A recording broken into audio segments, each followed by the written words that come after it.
Welcome to This Explainer. We're going to dive right in today. We are unpacking a genuinely fascinating classic story called The King in the Empty Pot, and we're using it to figure out what honesty actually demands of us.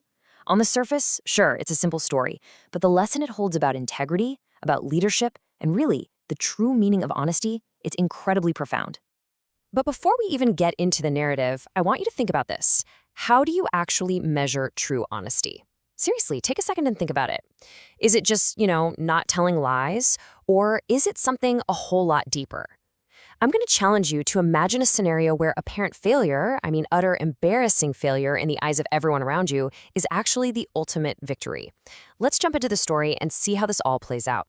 Okay, so here's the setup. Long ago, a wise king needed to choose a successor. But this wasn't going to be your standard royal succession.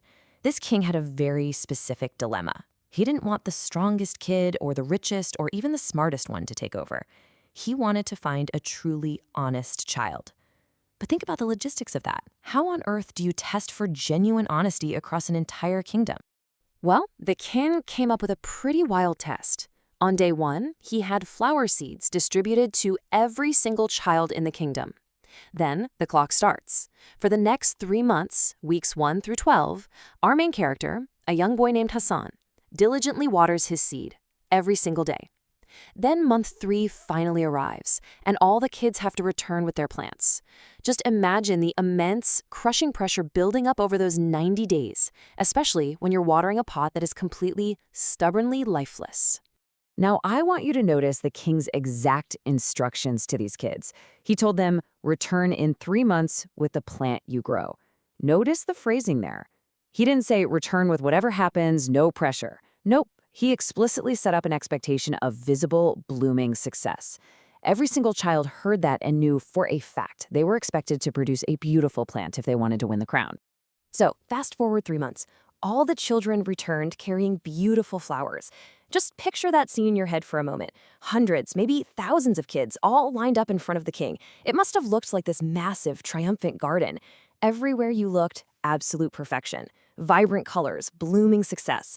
It looked like every child had followed the king's command to the letter. But then, you have the glaring exception. Except one boy named Hassan, who held only an empty pot. Imagine the stark visual contrast of that. Picture this one kid standing completely alone in a sea of colorful, successful flowers, holding absolutely nothing but dark, barren dirt. Think about the whispering, the pointing, the sheer embarrassment he must have felt standing there holding what looked like a total, undeniable failure. So the king starts walking down the line, inspecting all these magnificent blooms. He's smiling, nodding at the kids, and then he reaches Hassan. The king stops dead in his tracks, looks at the dirt, and asks, "Why is your pot empty?" Think about the tension right then. The entire kingdom is watching. This is it, the moment of judgment for the kid who seemingly failed the easiest test ever. Everyone is just waiting to hear what kind of excuse he's going to invent. Hassan just looks up at the king, and his reply is heartbreakingly simple. "I watered the seed every day, but nothing grew. I'm sorry." Let's just pause and absorb that.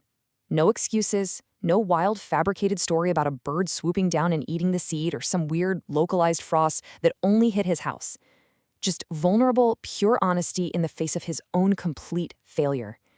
He literally just accepts his defeat with a sincere apology. And then, the whole narrative flips. The king stood up and made a shocking announcement. What would you expect him to do here? Banish the boy? Yell at him for not knowing how to farm?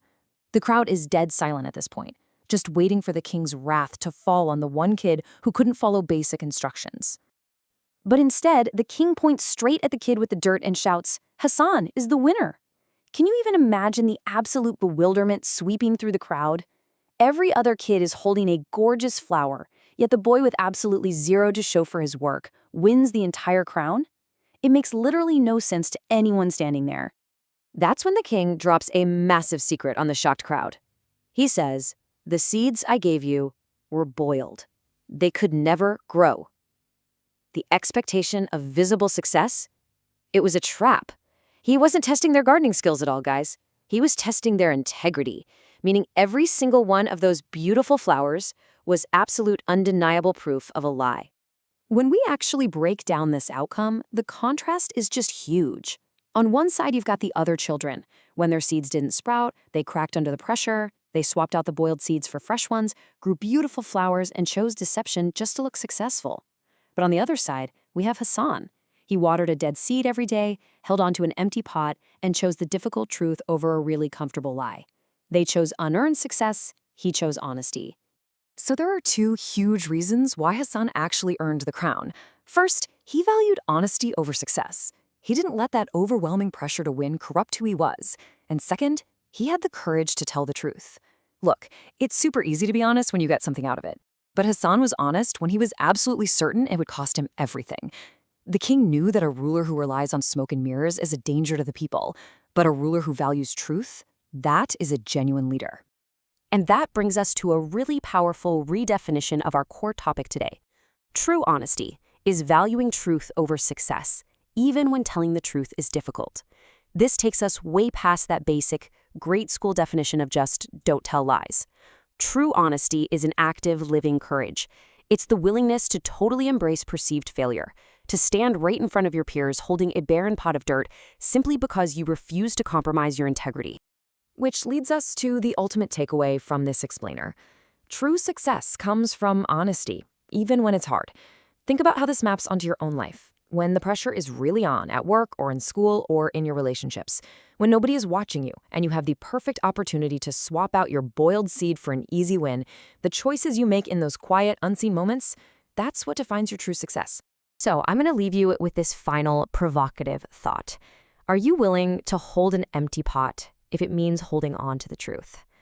The next time you're caught between that intense pressure to look perfectly successful and the quiet, really difficult reality of the truth, I hope you remember Hassan.